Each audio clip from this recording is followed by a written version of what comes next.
E aí, pessoal, vamos falar da montagem do grupo. Como o Grêmio desenvolve o trabalho, o que está acontecendo, jogadores que estão esquecidos, lista de dispensa e também como que a gente pode construir com contratações.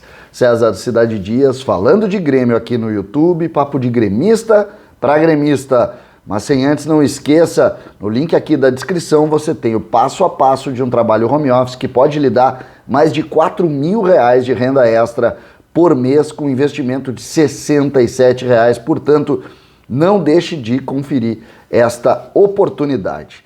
Gente, eu queria também alertar aqui no primeiro comentário fixado, você tem as redes sociais, Twitter e Instagram, entra ali, segue lá, dá essa moral pra gente. César Cidade Dias, @ nos dois, né? Então, segue lá, é só clicar ali na descrição, no primeiro comentário você já tem isso definido. Vamos falar da montagem do grupo do Grêmio. O Grêmio, quando trocou o treinador, se falou muito em limpar os veteranos, jogar a responsabilidade toda para utilizar mais as categorias de base, e essa foi uma discussão que tomou conta da gente.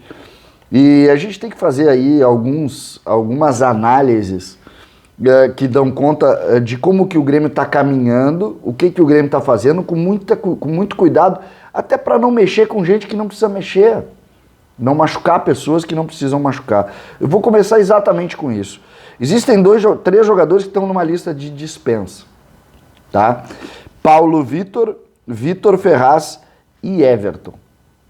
Paulo Vitor, Vitor Ferraz e Everton. E eu vou pegar eles como exemplo do que eu estou falando. Os empresários e os jogadores já foram informados que o Grêmio não conta com eles nessa temporada, com os 3.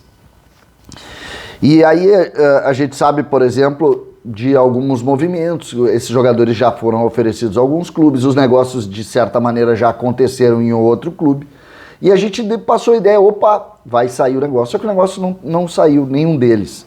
Tem possibilidade de Japão, tem possibilidade de todos os lugares, mas o negócio ainda não saiu.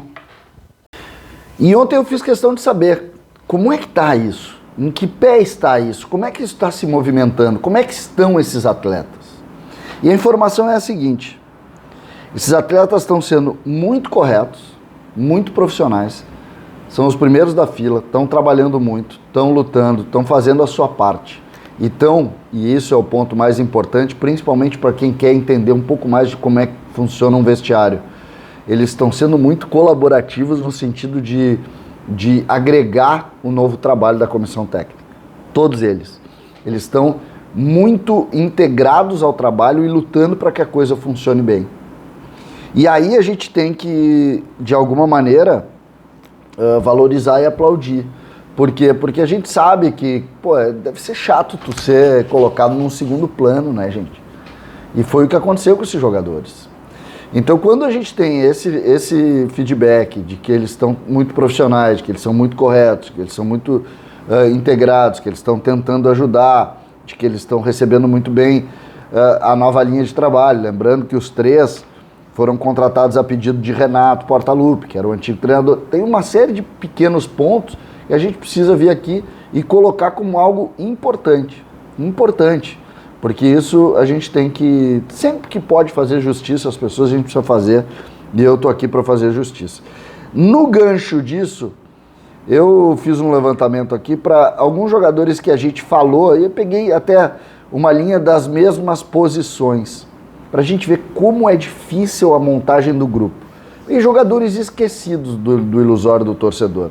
Vamos lá, 5 jogadores aqui, tá? 2 goleiros poderiam jogar no lugar do Paulo Vitor, que poderiam, quando o Grêmio fez o planejamento do trabalho, poderiam estar jogando ou ter jogado no lugar do Paulo Vitor. A ver como é difícil. Mejolaro é um deles, né? Felipe Mejolaro, ele praticamente está vendido hoje, o Grêmio é dono dos direitos econômicos dele, está jogando no Dallas FC e, conforme as informações, esse clube vai contratar ele. Não poderia ter sido ele no lugar do Paulo Vitor? Poderia. A gente pode avançar e chegar em Léo Jardim, 26 anos, o goleiro está jogando, ele foi emprestado lá para o Rio Ave ainda em 2018, quando foi contratado o Paulo Vitor, lá logo para ser o reserva do Marcelo Groy, vocês lembram bem dele.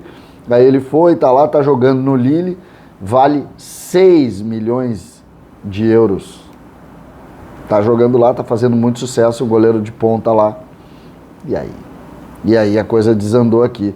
Aí a gente pode pegar ali, vamos pegar um meia, pegar um meia como base, o Guilherme Dantas, vocês lembram dele? Pois é, o Guilherme Dantas é um jogador que tinha toda a informação maravilhosa de que poderia ser, um jogador que foi tratado, inclusive, como um sucessor para o meio-campo do Grêmio, para jogar no lugar do Luan, do Matheus, do próprio Jean-Pierre.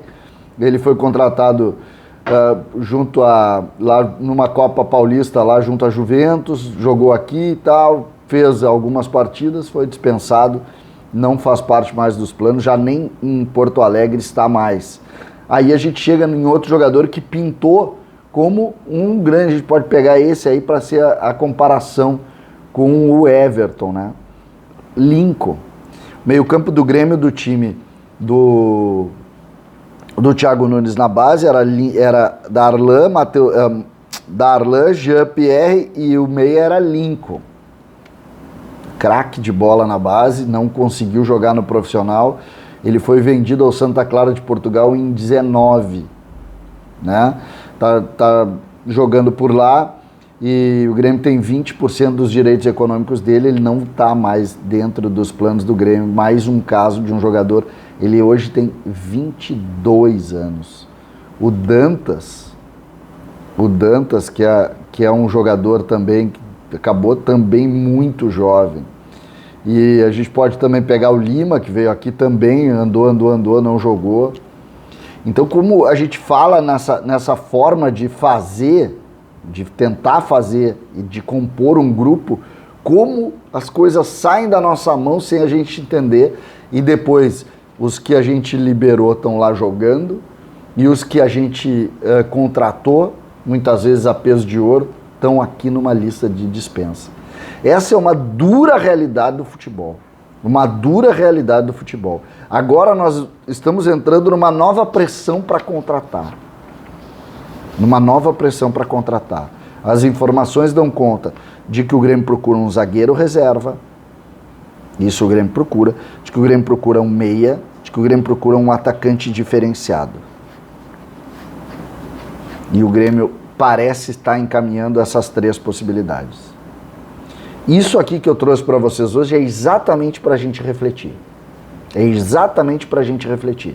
É dizer o seguinte, esses jogadores aqui, eles custam 1 milhão para o Grêmio. E estão treinando não em separado, estão muito profissionais, estão treinando sério, mas 1 milhão de reais. 1 milhão de reais. Esses que o Grêmio liberou custavam 20% disso. Qual a diferença deles hoje? Nenhuma. Então, quando a gente tem isso, a gente tem que pensar 1000 vezes antes de sair contratando, porque o resultado da gestão Romildo no quesito contratação é terrível. E a gente tem que ponderar e discutir isso. Todos esses jogadores aqui, e aí eu falo especialmente o Léo Jardim e o Lincoln. Poderiam ser tranquilamente Léo Jardim no lugar do Paulo Vitor, Lincoln no lugar do Everton, e nada teria mudado na realidade do Grêmio. Essa é a verdade. E aí a gente tem que, na hora de contratar, antes de sair no afã, vamos olhar bem para depois o Grêmio não ter um custo que não precisa ter. César Cidade Dias falando de Grêmio aqui no YouTube.